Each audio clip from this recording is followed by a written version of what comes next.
Bienvenue à Tech et Houblon, le podcast qui explore la technologie d'information et notre passion pour la bière. Je suis votre animateur, Luc Dumoulin, et dans cet épisode enregistré au Benz Bar, nous plongeons dans le monde fascinant de la technologie de l'information. Des dernières actualités et tendances aux avis d'experts, nous abordons tout, y compris nos recommandations de bière. Que vous soyez un amateur de technologie, de bonne bière ou un auditeur curieux, il y a toujours quelque chose de nouveau à découvrir à chaque épisode. Bienvenue à un nouvel épisode de Tech et Houblon. Aujourd'hui, nous accueillons Frédéric Wong, architecte de solutions chez R2I pour discuter des défis opérationnels liés au système Legacy, en particulier les systèmes AS400. Bonjour Frédéric, comment vas-tu? Ça va très bien, merci Luc. Comme tu le sais, notre concept à Tech et Houblon, c'est d'avoir une conversation technique autour d'une bonne bière. Mais comme on est tôt le matin, on va se contenter d'un expresso. Ça te va aussi? Oui, c'est parfait, c'est mieux comme ça. Ben, super. Bon, je t'ai présenté comme quelqu'un qui va nous parler des défis opérationnels liés au système Legacy. Es-tu un spécialiste des systèmes Legacy? OK, donc moi, c'est tout à fait l'inverse. Je suis spécialiste des solutions x86. OK. Donc, tout ce qui n'est pas Legacy, Power. Donc, c'est là que je me spécialise. Par contre, j'ai quand même beaucoup d'expérience à travailler avec des systèmes d'AS400 ou des systèmes IBMI qui sont dans des environnements quelconques dans lesquels j'ai travaillé. Fait que si je comprends, tu es un spécialiste au niveau infrastructure, tu as travaillé très souvent dans des environnements où il y avait déjà des IBMI qui étaient en place, qui opéraient probablement des ERP qui étaient des facteurs de succès de l'entreprise. Et tu vas nous faire part de tes observations sur comment les gens, dépendamment des différents postes qu'ils occupent au niveau de l'infrastructure, mais même peut-être même au niveau des utilisateurs, comment ils perçoivent l'utilisation d'un système comme celui-là. Est-ce que c'est l'angle qu'on va regarder ce matin? C'est ça, mon objectif, c'est vraiment de me concentrer sur l'aspect externe par rapport à un système IBMI. Puis tous les enjeux et les défis qui viennent avec. Tout ce qui gravite autour. Nous, les communs des mortels, du côté du développement, par exemple, on n'a aucune idée de la perception des gens. Je sais que quand on regarde ça, nous, au niveau du développement, on regarde des gens d'infrastructure puis on se dit que ce sont donc des gens mystérieux. Fait que là, tu vas lever un petit peu le voile sur les mystères de ces gens-là, si je comprends. Est-ce qu'on pourrait regarder, par exemple, les différents rôles que tu aimerais qu'on examine dans notre conversation d'aujourd'hui, là? Je sais qu'à un moment donné, tu m'as parlé, on pourrait parler de comment les systèmes admin perçoivent les systèmes legacy, ceux qui roulent entre autres sur IBMI ou AS400. Mais qui d'autre aussi pourrait être interpellé dans notre discussion, là? Quel genre de poste? Oui, c'est ça. Donc, comme j'ai mentionné, les admins qui travaillent dans l'environnement, les utilisateurs, les gestionnaires, la direction. Donc, c'est vraiment toutes sortes de personnages qui viennent, si on veut, vivre avec une solution comme celle-ci, puis ils ont des défis de leur façon, leur perspective. Puis c'est ça que je veux partager un peu mes expériences par rapport à ça. C'est le fun parce que c'est pas un sujet qui est couvert énormément. On va retrouver plein de descriptions techniques sur les applications, sur comment les infrastructures devraient être montrées, les différents services. Maintenant, on va parler de perception des gens. Puis vas-y, j'ai le goût de t'entendre parler sysadmin, tiens, parce que je pense que c'est quelque chose que tu connais très, très, très bien pour l'avoir vécu toi-même personnellement. Parle-nous donc un peu de ces perceptions-là chez les sysadmins, par exemple. Oui, j'ai des exemples parfaits à décrire ici. Donc, dans ma propre équipe, dans ma carrière, où est-ce que j'avais des gens qui travaillaient avec moi, qui regardaient un système comme un AS400, ils regardaient ça comme en n'ayant pas le désir de vouloir l'apprendre, de le connaître. Mm-hmm. Okay? Puis, c'est là où ce que j'ai pris la réflexion de dire, regarde, on peut prendre ce système-là comme n'importe quel autre système. Au bout du compte, ce qu'on fait en infrastructure, en sysadmin, c'est vraiment de gérer des applications, des outils pour les utilisateurs. Ouais. Peu importe qu'est-ce qu'on peut imaginer qui est utilisé pour livrer avec l'infrastructure, donc les serveurs, le réseau et tout ça. Mais une application reste une application. Oui, d'accord. Ouais. Oui. Donc, j'ai eu beaucoup de défis là, avec mon propre personnel qui a travaillé avec moi pour leur motiver pour aller apprendre un système et de vouloir travailler autour de ces systèmes-là pour le livrer, vouloir faire des changements ou autre. C'est drôle parce que ce que tu viens de dire là, je l'ai vécu par expérience moi aussi à d'autres endroits où je suis passé. qu'est-ce qui expliquerait justement le peu d'intérêt qu'auraient, entre autres, les sysadmins par rapport à cette plateforme-là? Mais on peut s'entendre, on voit une plateforme qui semble être désuète, puis on veut pas nécessairement investir notre énergie dans prendre une solution qui peut-être on ne le verra pas ailleurs. Donc ça, je pense, c'est à la source du défi là qu'on peut imaginer. Là, dans mon cas, ce que j'ai témoigné, fait que c'est vraiment de prendre le temps de travailler avec ces ressources-là pour leur expliquer une meilleure approche, peut-être de regarder ça d'une manière plus neutre, de voir il y a des parallèles qui se font avec que ce soit un système infonuagique ou un système legacy, ça reste une application. Donc, l'investissement qu'on va faire par rapport à un système va être utile, peu importe à quel moment dans notre carrière. Parce qu'on va rencontrer des défis, on va solutionner autour des problèmes. Que ce soit une plateforme ou une autre, ça reste le même défi. Donc, de voir, c'est vraiment dans ce sens-là. Oui, donc je comprends. Puis, tu as mentionné quelque chose qui, moi, me vient me chercher directement quand on parle de désuétude. Qu'est-ce qui fait en sorte que on parle de sysadmin, mais il n'y a pas que les sysadmins au niveau d'infrastructure, là. Pourquoi il y a cette perception de désuétude alors qu'on a un système avec une chip Power 10, on s'en va vers le Power 11? Où est la désuétude? Oui, c'est ça, c'est un réel problème, c'est que c'est une perspective. Donc, on peut s'entendre que l'application de ces systèmes-là souvent est perçue de manière pas désuète, mais plus on s'entend, on parle du système legacy. Qu'est-ce que ça veut dire legacy? Un green screen. Tu disais, on parlait d'un green screen. Donc, c'est vraiment ça. On voit on a une image, un portrait de la solution étant qu'une solution arriérée des années 80. Tu as mentionné quelque chose d'intéressant qui vient me chercher, moi, directement, quand tu as mentionné le mot désuet. C'est souvent ce qu'on entend parler quand on parle de la plateforme IBMI et des systèmes legacy, c'est une désuétude. C'est quoi la perception de désuétude chez les sysadmins et même chez les gens en général qui sont au niveau d'infrastructure? Quand on considère que, par exemple, aujourd'hui, on a les chips Power 10, Power 10, puis les Power 11 qui vont sortir dans la prochaine année et demie, où elle se trouve, cette désuétude-là? Oui, c'est vrai. On s'entend, ce sont des nouveaux systèmes, des nouveaux processeurs qui sont développés constamment. Mais c'est vraiment une perception. Puis même dans le sujet du podcast, on parle de système legacy. Je pense que c'est assez commun pour les gens de voir un système qui est à ligne de commande ou à ligne écran vert pour dire c'est un système legacy, il est pas moderne. C'est une application qui est difficile. Puis c'est pas juste au niveau des sysadmins, mais c'est au niveau des utilisateurs. N'importe qui, ou même des investisseurs dans une entreprise vont voir, mais être un système qui est arriéré, est-ce qu'on veut le moderniser? On s'attend à avoir quelque chose qui est plus, mettons, web, ou une application qui est plus mobile ou autre. Donc, c'est ça le défi. Mais c'est sûr que c'est une perspective. Définitivement que c'est une perspective, parce qu'on sait que certaines entreprises ont leurs appareils mobiles qui sont connectés sur leur base de données IBMI. On a des très grandes entreprises qui opèrent des systèmes de distribution à partir d'IBMI, mais pour lesquels les RF scanners sont gérés par du Windows CE ou d'autres OS. On a aussi, puis moi je fais souvent le parallèle, des applications qui sont en Linux ou qui sont en AIX. Le Unix d'IBM, où est-ce que c'est encore la ligne de commande, le fond d'écran est bleu au lieu d'être vert, et les caractères sont blancs. Alors, le character-based, c'est quelque chose qui est présent au niveau de l'ATI, sauf dans les environnements GUI, plus de genre Windows, si on veut. Mais c'est aussi quelque chose qui est possible sur la plateforme IBMI, et il est possible de refactoriser ou de moderniser des applications qui ont des écrans verts et de les amener vers, justement, des écrans qui sont GUI. Puis je pense que ça, c'est une perception que les gens de direction n'ont pas. Parle-nous donc de la perception qu'ont les gens de direction dans tes expériences passées.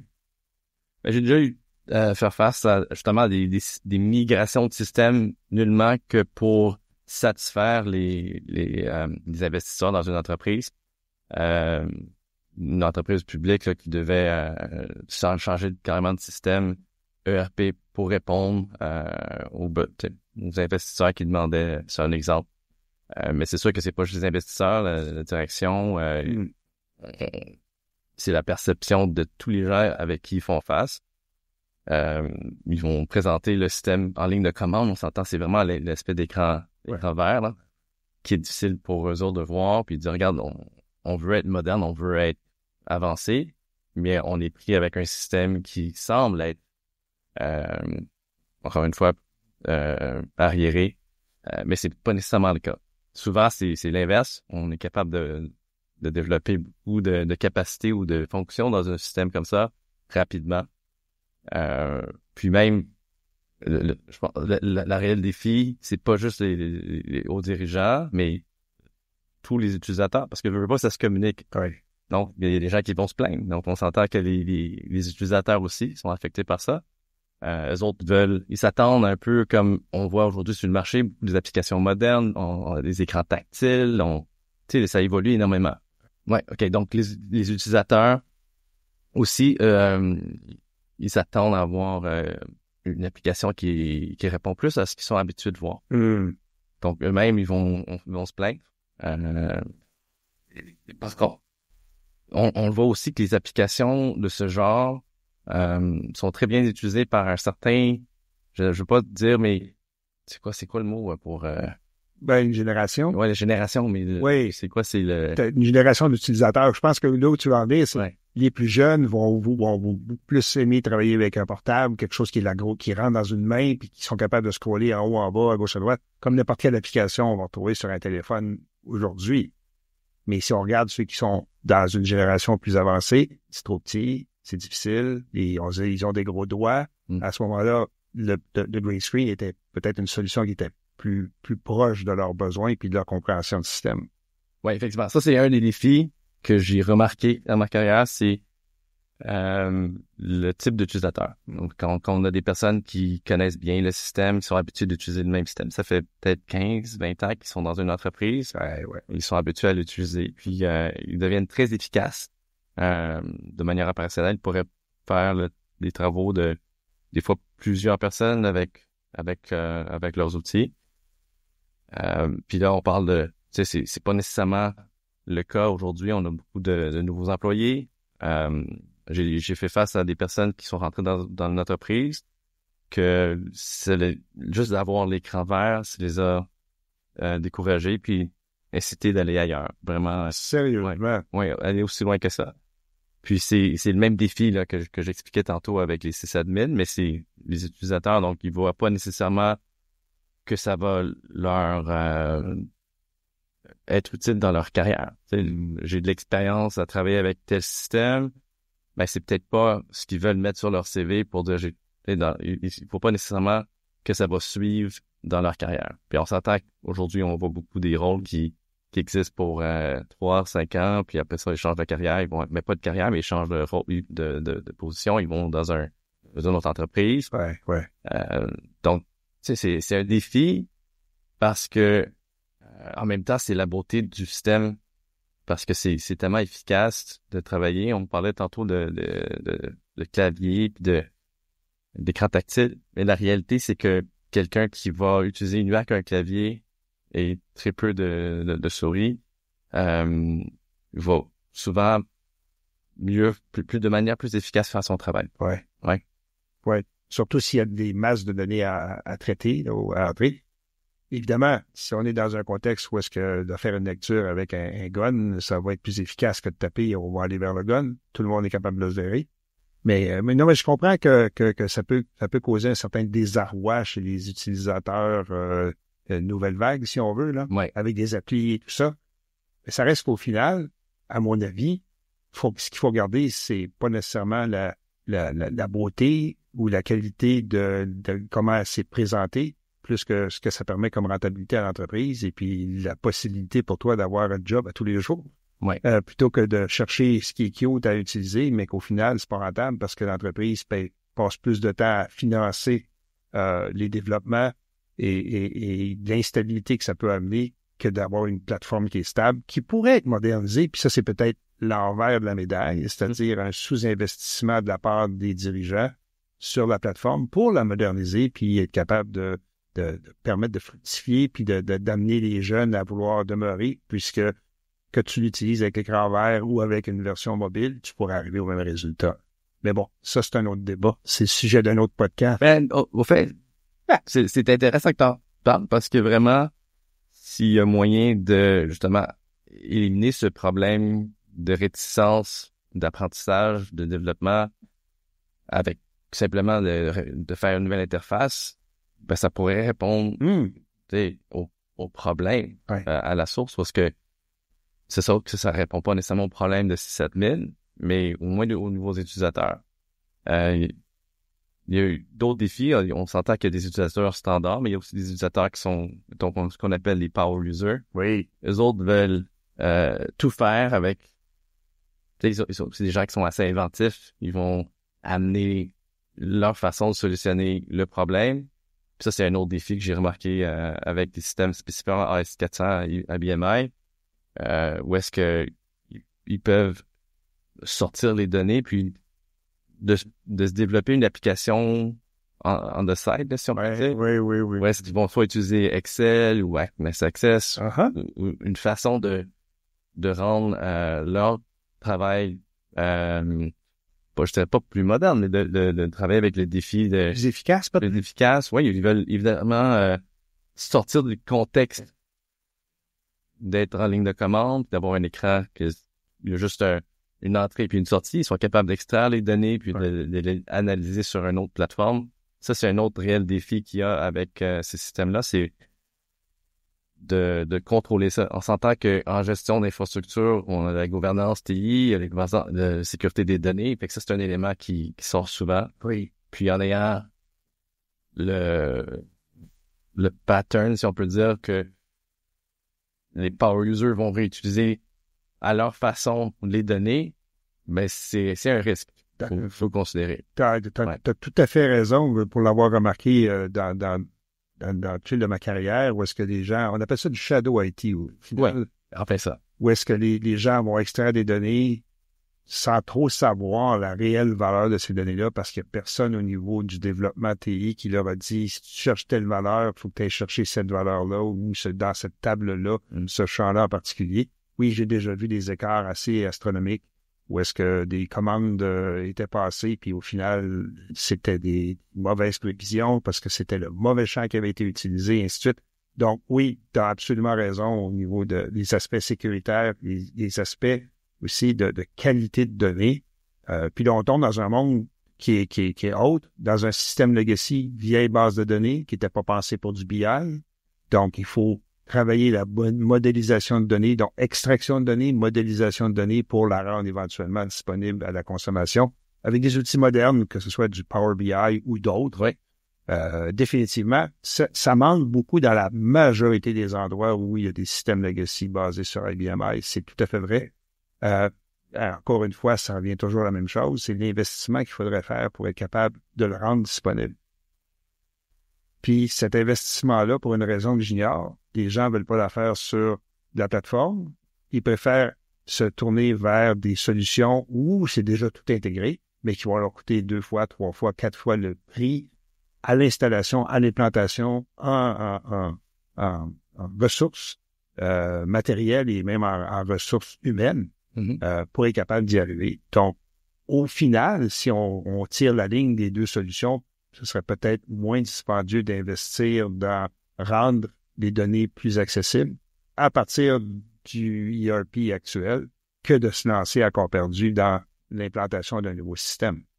Mais bon, encore là, ça aussi, c'est le débat qui pourrait faire l'objet d'un podcast entier. On parlait d'investissement il y a quelques instants, puis moi, je pense que la voie de l'avenir pour cette plateforme-là, c'est que les entreprises fassent des investissements pour être capables de la moderniser. Mais on peut s'entendre, j'imagine, toi et moi, même si tu n'es pas un spécialiste d'application legacy et pas un spécialiste d'AS400 ou d'IBM, que c'est une plateforme qui est stable. Oui, tout à fait. C'est vraiment, on pourrait dire, la force du produit. On s'entend sur une boîte noire. Nous, on voit ça d'une boîte noire. Je parle des gens qui gèrent l'infrastructure. Oui. Le système comme une boîte noire, c'est littéralement une boîte noire. C'est ultra stable. Il y a très peu de problèmes. Ça fonctionne très bien. Mm-hmm. Mais je pense que ça, c'est une des sources aussi des problèmes parce que ce que ça veut dire qu'il y a personne qui en prend compte. Donc, si c'est un système qui est constamment en train d'avoir des problèmes, mais on veut pas, on va voir en mettre de l'énergie dessus. Ouais. Mais quand ça fonctionne bien, ça amène potentiellement à un manque d'observabilité. On sait pas ce qui se passe sur cette boîte-là. Fait que c'est ça qu'un peu qui est, comme je dirais, c'est la force du produit. De ma perspective, c'est aussi un des problèmes. C'est que ça fonctionne tellement bien que on met pas d'investissement comme puis on met pas aussi l'énergie pour aller chercher l'information, comment que l'application est utilisée. Après ça, on peut parler de toutes les intégrations qui pourraient être faites avec l'application en tant que telle, avec les autres.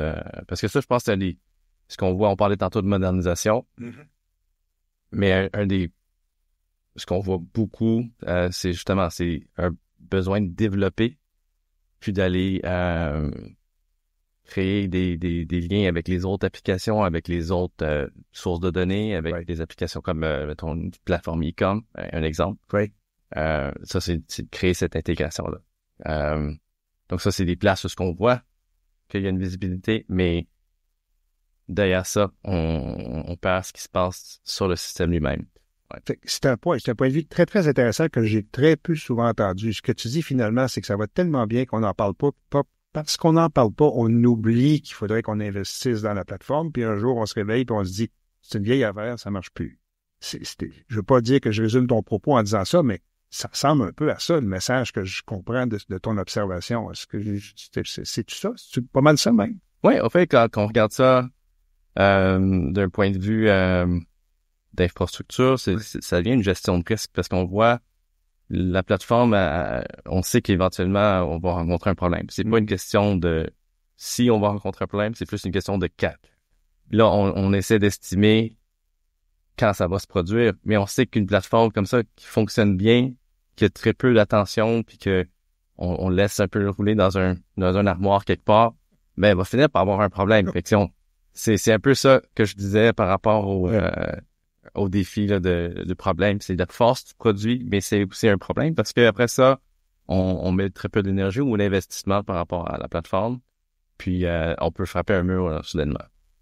Sérieusement, là, c'est un angle que j'avais pas souvent entendu, puis je trouve ça hyper intéressant, puis ça veut dire qu'il faut qu'on augmente en anglais, on dirait l'awareness. Tu sais, il faut vraiment qu'on puisse être capable de faire comprendre aux gens qu'ils ont un système entre les mains, ils doivent investir, ils doivent en parler, ils doivent essayer de l'améliorer. C'est pas parce qu'il n'y a pas de bug en ce moment que ça veut pas dire qu'il n'y a pas besoin d'amour, finalement.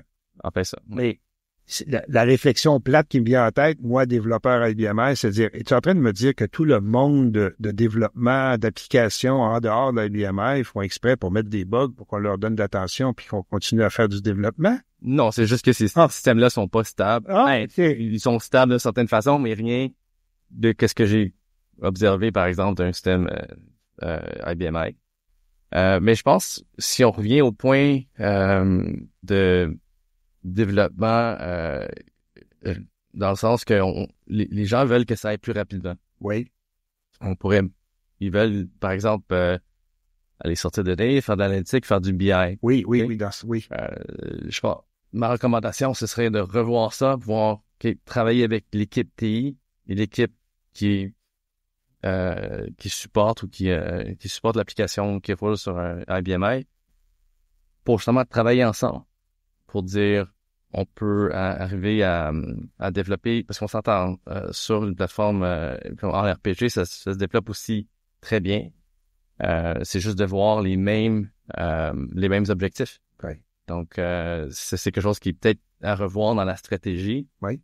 Parce que c'est ma recommandation de ce que j'ai vu dans ma carrière. Donc, on peut prendre le recul puis dire, au lieu d'essayer de développer à droite et à gauche, si on peut dire ça comme ça, c'est de travailler avec l'équipe TI pour vraiment arriver à une solution qui est plus qui continue à avoir la même stabilité, mais qui peut avoir beaucoup plus de valeur là, pour les utilisateurs. On s'entend que c'est ce qu'on fait en TI, c'est de livrer une application ou plusieurs applications, que ce soit toutes les couches qui peuvent exister. Le but, c'est de qu'un utilisateur puisse utiliser son application, que ce soit un client ou que ce soit un utilisateur interne.